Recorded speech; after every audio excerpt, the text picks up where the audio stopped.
What's up, YouTube? I haven't seen the sun in about a month since this quarantine has started, and one thing I've been doing is, just playing a bit of that new Samurai Jack game. That game that released super quietly and no one's really been talking about it. And, I thought, hey, I'm a big fan of the show. I have been. I was pretty excited for this game.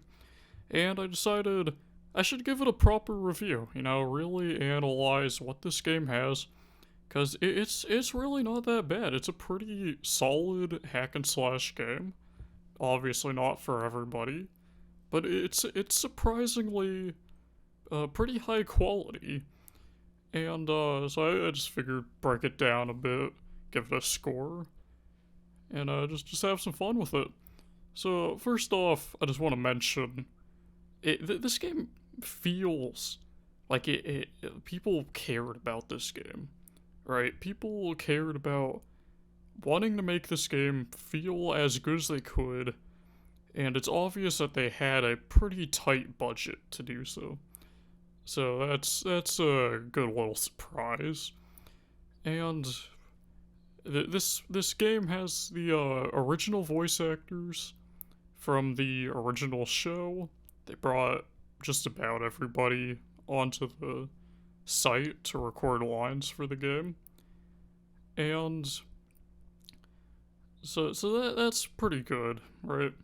The models, the environments, the characters, they did a very good job keeping them true to the show. They look like if you ripped a place out of the show and just magically made it 3D.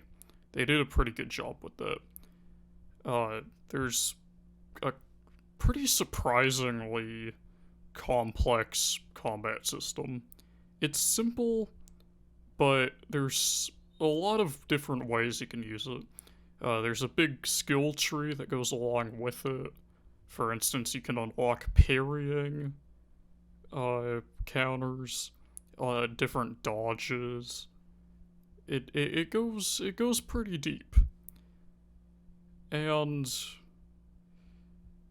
there's combat's good.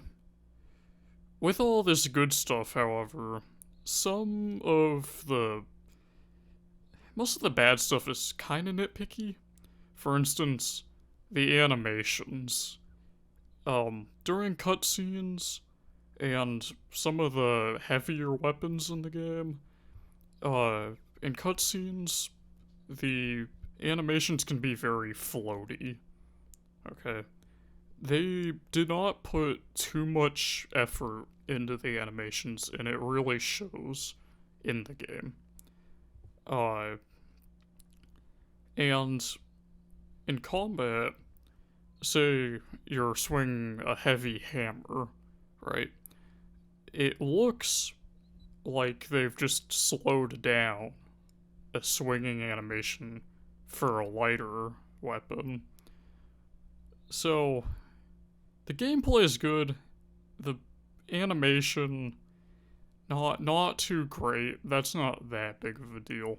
The story starts out good. I won't spoil it for whoever happens to want to try out the game, but towards the end, it gets just a little lazy. The whole game ties in to the final season of the show. But at the end, it sort of just becomes the ending of the show. There's a secret ending with maybe like 20 extra seconds of more animation added onto it, which that's a nice little surprise to have. But other than that, it's not a great story. It's tolerable, it's fun, but it's not very deep. The boss battles in the game, they feel good. But there are some things that they never really explain. In fact, one of these things I actually found out not through gameplay, but in a tip they showed me in the loading screen, where each boss has a specific weapon that is does more damage. It's a bigger weakness to the boss, and they never really explain that. So that is a little gripe I have. And the last thing, this is probably the most nitpicky. Different weapons have durability. So you have to take them to a merchant and repair them or buy new ones. And that's good. It encourages you to use the large array of weapons you have at your disposal. But these weapons go so quickly. You will not be using them for long. And what happens is on my game walkthrough. Sorry, I forgot how to speak for a second there.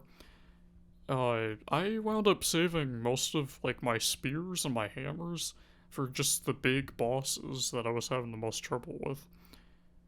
So all this said, it's a great tie-in with the show. It's a nice little way to package it all up and send it on its way.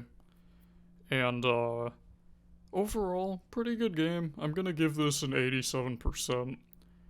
I've seen a lot of other reviewers giving this 5 stars, 4.5 stars. I don't think that's exactly what it deserves. Like I said, the game does have some issues, but overall it's a positive experience, and I would definitely say, give it a try if you want. It's a fun game, and you get what you pay for. It's just a fun little hack and slash. Feels like an old PlayStation 2 game. That's what I've heard it compared to the most. Anyway, think that's a fair score. And see you whenever the next time I upload is.